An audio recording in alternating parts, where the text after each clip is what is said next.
hora 14. En la SER, con Javier Liébana.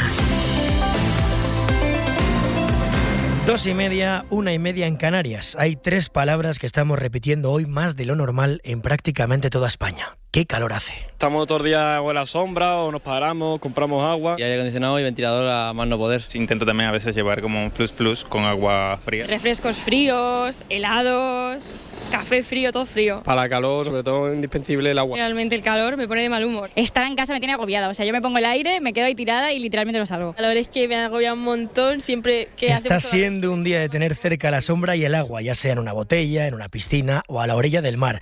España está casi entera en aviso por altas temperaturas en el primero de los 2 días que se esperan más extremos de esta ola de calor. Andalucía, Aragón, Baleares, Castilla-La Mancha, Cataluña y Madrid están desde hace una hora en aviso naranja y prácticamente el resto de zonas están en amarillo. Tan solo se salva alguna del norte y las Canarias. Además, también se esperan tormentas en muchos de estos puntos. Son muy pocos los lugares en los que no se superan los 30 grados a esta hora y en ciertos puntos ya estamos a 40. Lo peor en cuanto a calor se espera hoy en Castilla-La Mancha y en Andalucía. Y vamos a buscar la primera foto, por ejemplo, en Ciudad Real. ¿Qué marcan allí los termómetros y cómo estáis pasando el día? Compañera de SER Alcázar, Laura Pérez, buenas tardes. Buenas tardes, Javier. Pues 40 grados y un poco de calima en estos momentos en la Plaza de España de Alcázar de San Juan. Durante esta madrugada, la localidad manchega ha alcanzado la máxima temperatura de toda la región a las 12 de la noche con 32,6 grados. Así que imagina lo que ha sido intentar conciliar el sueño. A esta hora en la plaza muy poca gente en las terrazas. Lo que sí que hay es un toldo que ha instalado el propio ayuntamiento este año para tener más zonas de sombra, a lo que se suman gorras, gafas de sol, alguno que otro que viene de la piscina y es un afortunado, y botellas de agua para poder pasar de la mejor manera posible este día. Pues Laura, mucho ánimo y con cuidado, un abrazo. Un abrazo.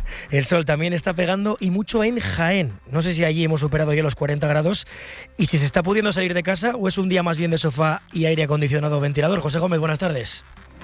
Pues ya os digo yo que sin aire acondicionado o ventilador hoy imposible. Muy buenas tardes. En el centro de la capital jienense, concretamente en la calle Bernabé Soriano, terrazas desiertas, algunos valientes que van y vienen y una farmacia donde podemos ver que el termómetro marca ya los 41 grados y la cosa tiene pinta de que no se va a quedar ahí, puesto que la previsión es que la temperatura aumente en la capital hasta los 42-43 grados a la sombra. En otros puntos de la provincia, como Andújar, incluso más.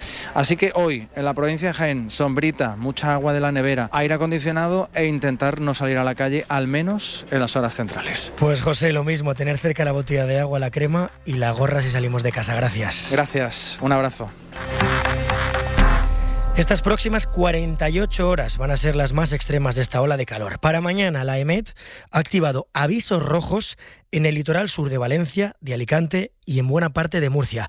Ya el viernes empezarán a bajar las temperaturas, pero hoy también se esperan tormentas y hay que tener mucho ojo también con esto, ¿no? Meteoróloga Nuria Seró, buenas tardes. Hola, muy buenas tardes. Mañana está activado el aviso rojo, calor extremo, tanto en Valle del Guadalentín, Lorca y Águilas, como también en Vega del Segura, en la región de Murcia, en el litoral sur de Valencia y en el litoral sur de Alicante. Temperaturas extremadamente altas mañana, especialmente en el este peninsular. Pero por fin el viernes bajan las temperaturas, siguen bajando el sábado y ya tendremos una tregua de este calor tan persistente. Una jornada hoy que vendrá marcada por las tormentas esta tarde en el este peninsular, tormentas en general secas, con poca precipitación y con rachas muy fuertes de viento. Mañana las tormentas serán fuertes sobre todo en el sudeste peninsular. Y la pregunta es, ¿están nuestras ciudades preparadas para este calor y para el que va a seguir viniendo? Pues no, es la respuesta que hemos buscado esta mañana en Hoy por Hoy y que nos cuenta Javier Ruiz Martínez. Vivimos en ciudades para el comercio y los turistas, lo explica el antropólogo urbano José Mansilla. Pasan por la ciudad de forma puntual. El inconveniente que le supone el cambio climático, las incomodidades de excesos de frío o excesos de calor, como estamos viendo, son más llevaderos, por cuanto no tienen que vivir en la misma y pueden volver a su ciudad de origen en cualquier momento. Ciudades construidas con materiales que sujetan el calor. Jorge Olcina, geógrafo experto en clima. Que impide la reflexión de la radiación solar y, por el contrario, se acumula. Por eso la propuesta desde la arquitectura son más Madrid-Río, más anillos verdes como el de Vitoria. ¿Eso cómo se conseguiría? Desarrollando vías infraestructurales verdes, ¿no? Ciudades bosque, lo llama el urbanista José Luis Esteban Penela. Que atravesarían la ciudad casi como vasos sanguíneos en un cuerpo humano, ¿no? ¿Por qué no? Volver a calles con tierra y con adoquines. Combinar la hipertecnología con la tradición. Ninguna ciudad española desarrolla en estos momentos grandes proyectos urbanísticos como los que hemos imaginado en el abierto de Hoy por Hoy. La situación es parecida en todo el sur de Europa. En Roma Roma o Atenas esperan hoy máximas de 40 grados. El Danubio está en su nivel más bajo en 30 años por este escenario y en Grecia las autoridades han prohibido el trabajo físico al aire libre y el reparto de comida a domicilio entre esta hora y las 5 de la tarde. Y vamos a ver cómo influye este calor en los incendios que siguen activos en España.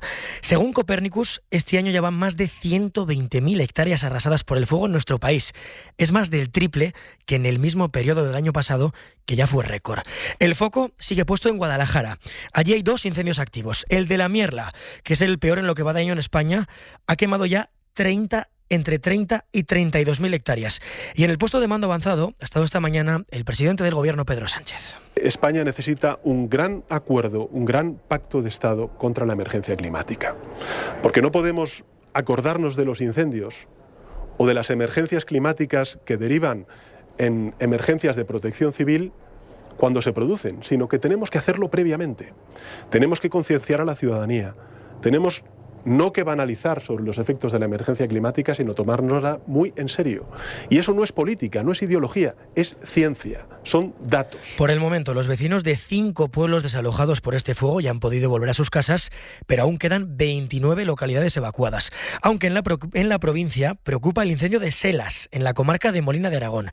Van ya 2.600 hectáreas calcinadas y 6 localidades siguen desalojadas. Desde Guadalajara informa Elena Tundidor. En el incendio de la Mierla, la mejora de la situación evoluciona hacia una fase de razonable optimismo, según ha confirmado el presidente regional Emiliano García Paje. Eso ha permitido autorizar ya el regreso de los vecinos a 5 municipios: Riofrío del Llano, Cardeñosa, Angón, Rebollosa de Jadraque y Santiuste, mientras se evalúa que los habitantes de la Mierla puedan volver también a lo largo del día. Durante su visita al puesto de mando, Pedro Sánchez ha garantizado el apoyo del Gobierno central en la reconstrucción del terreno calcinado. Y mientras tanto, en Selas, el fuego ha entrado en fase inicial de estabilización. La buena noticia a esta hora es que los vecinos de Anchola del Campo ya han podido volver a sus casas, aunque se mantiene el desalojo preventivo en otras 6 localidades. Gracias, Elena. Los fuegos en Aragón y Segovia han mejorado mucho en las últimas horas y se espera que los vecinos evacuados puedan volver ya a sus casas a lo largo del día. Pedro Sánchez, que se ha centrado en los incendios un día después de la declaración en la Audiencia Nacional de Julio Martínez Martínez, el empresario y amigo de Zapatero, que ha centrado el tiro en el expresidente del Gobierno como figura clave para conseguir el rescate de la aerolínea Plus Ultra. Sobre esto, hoy no ha habido movimientos judiciales, tampoco ningún cambio dentro del PSOE, que sigue cerrando filas en torno a Zapatero, pero este ha sido uno de los argumentos centrales en los que se ha apoyado Alberto Núñez Feijóo para ser muy duro en su balance final esta mañana de un curso político que, por cierto, todavía no ha terminado. Para encontrar la zona cero de la mayor corrupción de nuestra democracia no hay que irse ni a Canarias, ni a Navarra, ni a Valencia. La zona cero está en la Moncloa.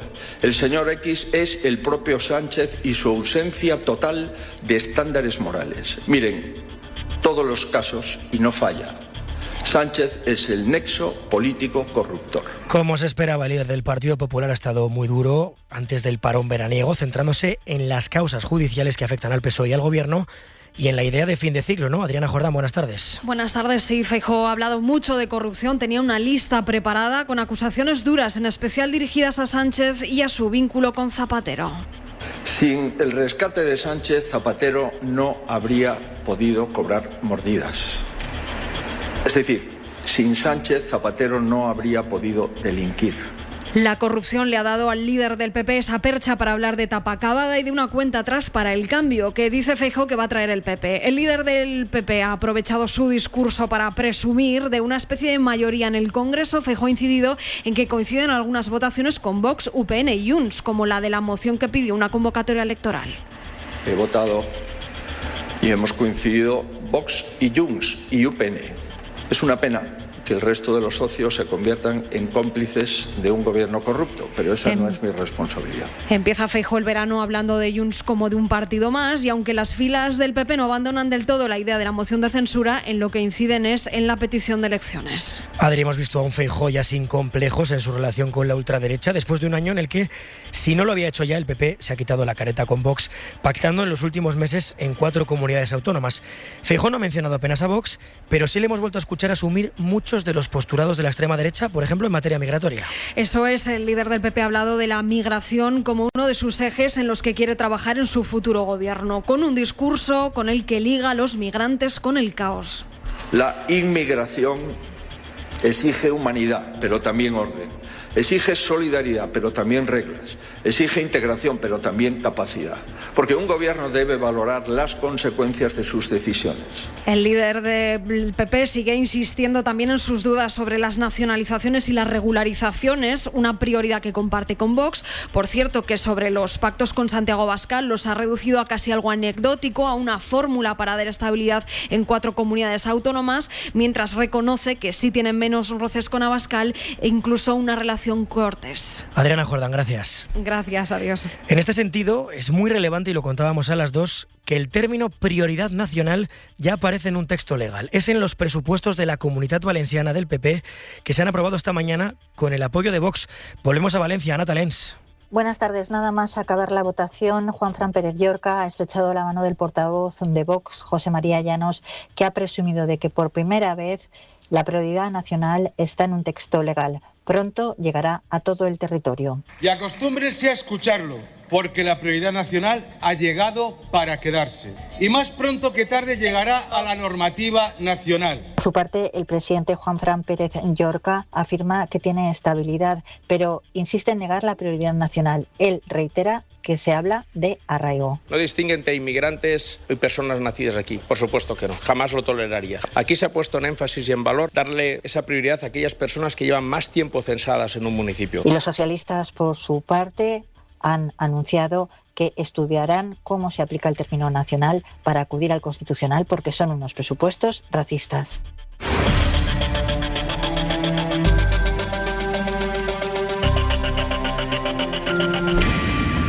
Bueno, palabras de Feijóo centradas en la corrupción, la misma mañana que se ha reanudado el juicio por la Operación Kitchen, la supuesta trama parapolicial para espiar al extesorero del PP, Luis Bárcenas, durante el gobierno de Rajoy. Esta mañana se ha iniciado la lectura de los informes finales de los 8 acusados, y el que más ha destacado ha sido el abogado del exministro Jorge Fernández Díaz, que ha puesto de víctima a su cliente y ha apuntado con bala a Mariano Rajoy. Miguel Ángel Campos. En su alegato final ante el tribunal, el abogado del exministro Fernández Díaz ha criticado un trato desigual. Sostiene que su cliente fundamentalmente se sienta en el banquillo por los mensajes revelados por su secretario de Estado, Francisco Martínez. Recuerda que el propio Martínez también aludió en sus mensajes a Rajoy y que, al contrario que el ministro, el expresidente no ha sido acusado. Jesús Mandri. Estos mensajes fueron remitidos por el señor Martínez manifestando sus quejas y reproches hacia el señor Rajoy y hacia don Jorge Fernández Díaz. En estos mensajes el señor Martínez hace referencia no solamente a don Jorge Fernández Díaz, sino a otras personas también, que no están y que no han estado en este procedimiento judicial. A Fernández Díaz le incriminan los mensajes y también las agendas de Villarejo, pero el abogado ha recordado que en esas agendas también aparecen Cospedal o su exmarido y tampoco han tenido que sentarse en el banquillo. Por su parte, el abogado del exsecretario de Estado, Francisco Martínez, ha basado su defensa en que la Operación Kitchen era un operativo legal de inteligencia para encontrar dinero y testaferros de Bárcenas y en tratar de desacreditar que el extesorero tuviera información de interés. Por desacreditar, ha negado la caja B del PP, algo reconocido ya incluso por el Supremo. Lo que también llama la atención es lo que les estamos contando aquí en la SER desde esta mañana. Después de la cantidad de quejas y de polémica que están teniendo las decisiones judiciales del juez Peinado, por ejemplo, que es el que investiga a Begoña Gómez, el Poder Judicial ha reformado el reglamento para interponer quejas contra actuaciones judiciales. Pero no para que sea más sencillo, sino todo lo contrario. El CGPJ propone recortar las quejas contra los jueces. Pedro Jiménez. El Poder Judicial ha aprobado el anteproyecto para reformar el proceso para interponer quejas contra jueces y magistrados. La propuesta reduce la legitimación exclusivamente a las partes que estén vinculadas al procedimiento judicial. A esto se suma que no se podrán interponer tampoco denuncias anónimas y que las quejas podrán rechazarse de plano cuando sean irrespetuosas o persigan revisar decisiones judiciales. Esta reforma, que está ahora en manos de las asociaciones judiciales para informe, se aprobó con un voto particular. Las vocales Inés Herreros y Esther Erice sostienen que el reglamento choca con la ley, que establece un marco amplio de denuncias y quejas. Señalan que impide actuar a terceros ajenos al procedimiento, pero que conozcan posibles disfunciones, con lo que se da a la ciudadanía una imagen corporativa y opaca del Poder Judicial, porque se limita el control externo de su actividad. Y mención aparte vuelve a merecer lo que está haciendo el gobierno de Isabel Díaz Ayuso con el Grupo Quirón. Usuarios de la sanidad pública madrileña están denunciando que a la hora de dar citas, el algoritmo prioriza los huecos que quedan libres en hospitales gestionados por este grupo privado. Ana Iriarte.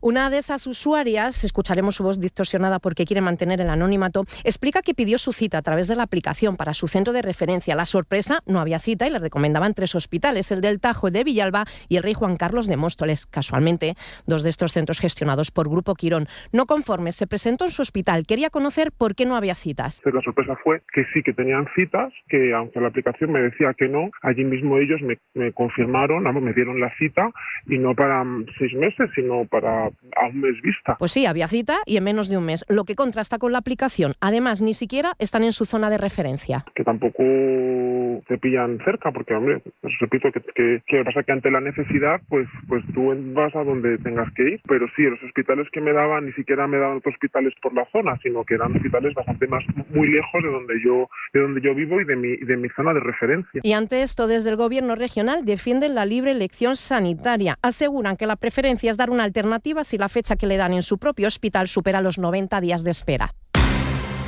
Después de que hayamos tenido que aguantar el asesinato de 3 mujeres en apenas 24 horas y de que en uno de esos casos, en el de Antequera, la mujer pidiese semanas antes que se le retirase la orden de alejamiento al individuo que después la asesinó, después de esto, la fiscal delegada de Violencia sobre la Mujer, María Eugenia Prendes, ha admitido esta mañana aquí en Hoy por Hoy con Pedro Blanco que no se puede suprimir una orden de alejamiento a un agresor sin reevaluar el riesgo que corre la víctima. Yo lo que sí haría como una medida de prevención es antes de dejar que esa orden de protección cese o decaigan sus efectos, pues pedir una evaluación actualizada del riesgo, pedir que a las fuerzas y cuerpos de seguridad a través del sistema de Biogen que nos hagan una evaluación actualizada. Ha dicho Prendes que tiene que haber un protocolo porque la Fiscalía y el Juzgado pueden actuar de oficio en casos como este. María Laurido.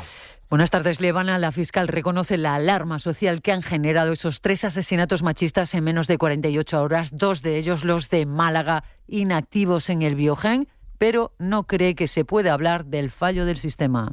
Hombre, yo no creo que sean fallos en el propio sistema, porque el propio sistema sí que se ha demostrado eficaz en muchísimos casos. Dice que las mujeres víctimas de violencia deben ser conscientes del peligro al que se enfrentan en determinadas situaciones, como el momento de la ruptura. Ahí el riesgo se dispara. La propia mujer que sea consciente del riesgo que corre en esos momentos y que pues acuda a pedir ayuda o que acuda a denunciar. Y ante el caso de Antequera, María Eugenia Prendes admite que se necesita un protocolo para que fiscales y jueces pidan esa actualización del riesgo antes de desactivar la protección y evitar nuevos asesinatos. Mariola. Sí, por supuesto que se puede poner un protocolo, lo podemos entre las conclusiones o cuando fiscales especialistas hacemos una serie de conclusiones, cuando nos reunimos en estas jornadas sí que se puede decir bien. Y a pesar de que insisten que el sistema es eficaz, la fiscal admite que faltan medios, recursos y coordinación entre la justicia y la policía, por ejemplo. Mariola, ¿sabemos si esta propuesta en las órdenes de alejamiento se va a llevar a la reunión del comité de crisis que se ha convocado? Y lo que sabemos es que la fiscal Prendes va a enviar una nota de servicio a todos los fiscales especializados, a la red de fiscales de violencia, recordándoles precisamente que antes de anular una orden de protección, un alejamiento del agresor, pidan a la policía ese informe sobre la actualización del riesgo de la mujer. Y desde luego que seguro que es una idea en la que insistirá en ese comité de crisis que se va a celebrar el próximo martes. Gracias, Mariola. Hasta luego. 2:49, 1 minuto, y hablamos del récord, otro año más, de las energéticas y de uno de los bancos que han presentado esta mañana sus cuentas de resultados. Pon tu mente en blanco e imagina un vino blanco como el azul del mar. Es un blanco como ninguno. Vinos de la denominación de origen Rías Baixas. Albariño como ninguno. En San Juan de Alicante, hay alguien que está de enhorabuena forever. Y es que este viernes 17 de julio, Eurojackpot de la 11 entregó un premio de más de 334.000 euros. Así que le podéis felicitar forever lo que dura el premio. Y si quieres que a ti también lo bueno te dure forever, juega Eurojackpot de la 11. Cada martes y viernes por solo 2 euros, botes de hasta 120 millones. Eurojackpot de la 11. Millonario forever. 11. Bien jugado. Juega responsablemente y solo si eres mayor de edad. Soy María, de Carglass, especialista en arreglar días. Hoy, por ejemplo, gracias a que tenemos más de 200 talleres, David ha podido elegir uno cerca del trabajo. Así le hemos arreglado el parabrisas y sus problemas de agenda. Carglass cambia, Carglass repara. Hora 14. Javier Liébana. Es el récord del récord otra vez. Esta mañana las energéticas han empezado a presentar sus resultados del primer semestre de este año. Sira Valdés, buenas tardes. Hola, buenas tardes. Iberdrola ha ganado un 22% más que el año pasado en el mismo periodo, o Naturgy 1.200 millones de euros más. El negocio de redes ha impulsado en el primer semestre los beneficios de Iberdrola, que ha ganado más de 4.300 millones de euros. In the first half 2026, reported net profit increased by 22%. Reaching 4.336 million un 22% más que el año pasado, tal y como ha explicado su presidente Ignacio Sánchez Galán, un resultado al que también ha contribuido la venta de sus centrales térmicas en México y aquí en España la producción de energía hidroeléctrica que se sitúa en máximos históricos. Pero Iberdrola no es la única energética que ha presentado unas cuentas récord.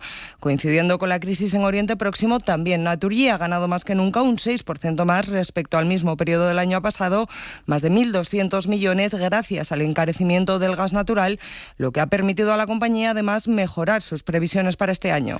Eso sí, luego el impuesto para aliviar un poco el bolsillo de la gente les parece fatal.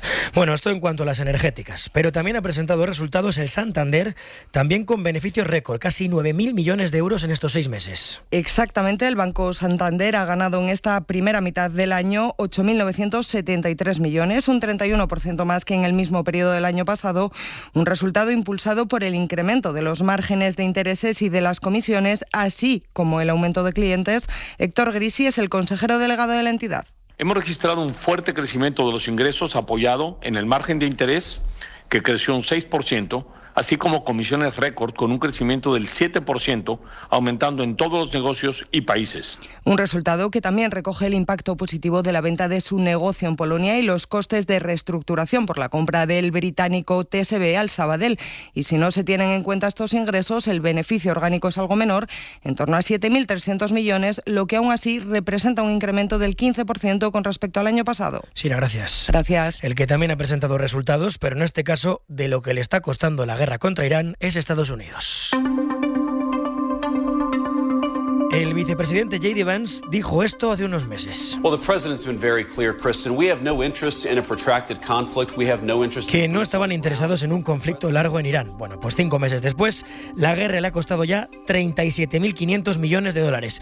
Pero es que el Departamento de Guerra, que es el que lidera Pete Hegseth, ha pedido en el Senado un presupuesto de casi 70.000 millones más para poder hacer frente al conflicto. Antonio Martín, buenas tardes. Buenas tardes, y una comparecencia en la que además Hegseth no fue capaz ni de poner fecha para el final de la guerra, ni de establecer qué escenario maneja Estados Unidos para el tiempo posterior, más allá de que Irán no tenga armas nucleares. Este mediodía el secretario de Estado, Marco Rubio, ha dejado 2 advertencias más. La primera sobre el estrecho de Hormuz, que asegura que no va a quedar en manos de Irán para que pueda imponer peajes. We have created a very dangerous precedent which will repeat itself in other parts of the world.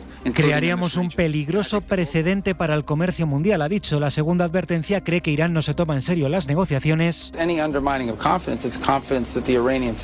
y avisa de que Washington no se fía de que Irán quiera dejar de tener armas nucleares. Por ello, han seguido los ataques estadounidenses sobre objetivos en Irán y se mantiene vigente también la amenaza de Donald Trump de atacar una instalación nuclear. Mientras, Antonio, en esta semana clave en la que se agota el tiempo para los aranceles que impuso a medio mundo, la administración Trump se ha reunido esta mañana con China. En ese encuentro, Washington le ha tendido la mano a Pekín después de las últimas críticas del presidente estadounidense, que acusó al gobierno chino de interferir en las elecciones del año 2020. Sí, tono conciliador de Marco Rubio después de ver a su homólogo chino. Dice que desconfía de la política de China respecto a Taiwán o a Irán, por ejemplo, pero ha abierto la puerta a mantener un grupo de trabajo permanente pensado sobre todo en la visita de Xi Jinping a la Casa Blanca, que se mantiene el próximo mes de septiembre. Dice Rubio, eso sí, que no han hablado hablado de esas acusaciones de Trump sobre la supuesta injerencia de China en las elecciones de Estados Unidos y ha confirmado que mañana, por su parte, va a hablar también con su homólogo ruso cara a cara. Lo justifica Rubio, no hablar con Rusia sería temerario e irresponsable, ha dicho, para justificar, como decimos, este encuentro de mañana con Sergei Lavrov. Antonio, te leemos en cadenaser.com y te escuchamos en la app. Adiós. Por cierto, que está contando esta mañana el New York Post, citando a fuentes de la Casa Blanca, que Donald Trump quiere que el próximo secretario general de Naciones Unidas sea Gianni Infantino, el actual presidente de la FIFA. El mandato de Guterres acaba este año. Esta mañana Estados Unidos ha vuelto a descartar que Irán vaya a controlar el estrecho de Hormuz, que sigue cerrado y que está afectando a las construcciones en España. La Asociación de Empresas Constructoras ha advertido de que el precio medio de los materiales de asfaltado ha subido más de un 40%, igual que la energía, y avisan, hay un riesgo real de que este sobrecoste pueda provocar que algunas obras no se terminen. Javier Díaz. Hasta un 42% ha subido el precio medio de los productos de asfaltado, un 41% los de la energía y los de otros materiales como el aluminio un 14% desde que comenzó el conflicto, según datos del IBE. Desde la Asociación de Empresas Constructoras advierten que este aumento de los precios genera un riesgo real de viabilidad.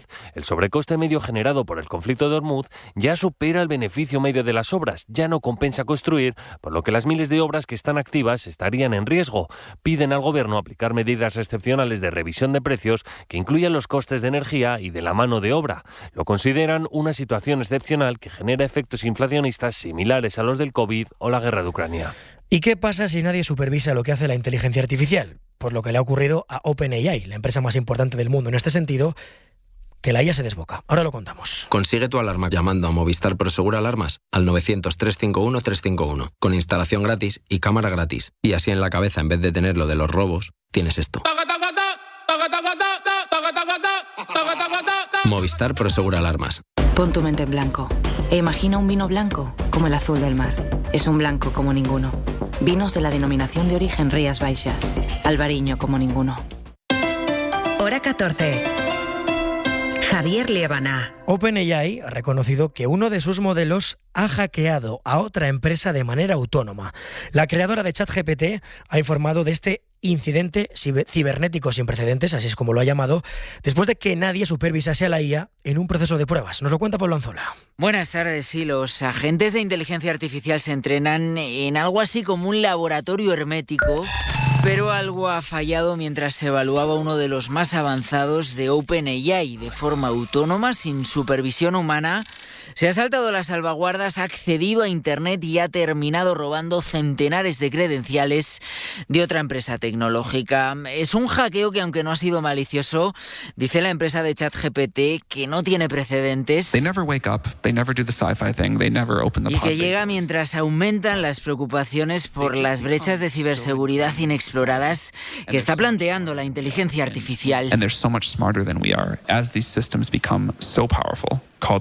Sam Altman, el número uno de OpenAI, ya reconocía abiertamente hace unos meses que le preocupa la pérdida de control de una inteligencia artificial que, decía, es mucho más inteligente ya que la natural. Y al cierre, un estreno, La mujer de la fila, una película argentino-española que retrata el maltrato institucional y los prejuicios hacia las familias de los presidiarios. Una historia basada en hechos reales y dirigida por Benjamín Ávila. Para saber más, nos lo cuenta Joel Peña.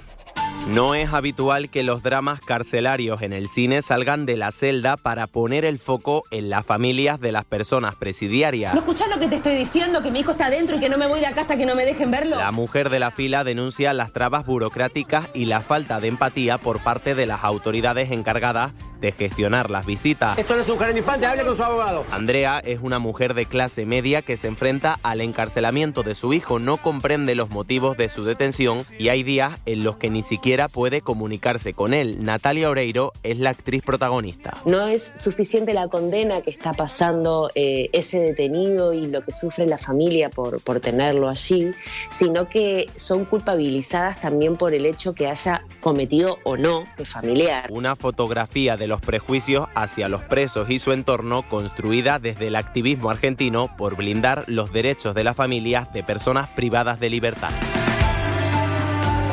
A ver, Marta Casas, que nos hemos quedado sin Mundial. ¿Qué nos traéis hoy en Ser Deportivos? Nos hemos quedado sin Mundial, Llévana, pero es verdad que todavía colea, todavía hay mucho debate y fíjate lo que es la vida. A ver. El próximo 26 de octubre, vale. Fíjate que queda, se entrega el Balón de Oro. El debate ya está servido, para que te hagas una idea. ¿Tú tienes algún pronóstico por ahí? Todavía no. Yo quiero que lo gane un español, ya puestos a soñar, ¿no? Ya que estamos. Claro. Hombre, pues ahí lo vamos a contar. A ver si es verdad. Pues venga, se quedan con Ser Deportivos y a partir de las 8 de la tarde, hora 25 con Pablo Tallón. Nosotros volvemos mañana, aquí desde las 2, la 1 en Canarias, en hora 14. Adiós.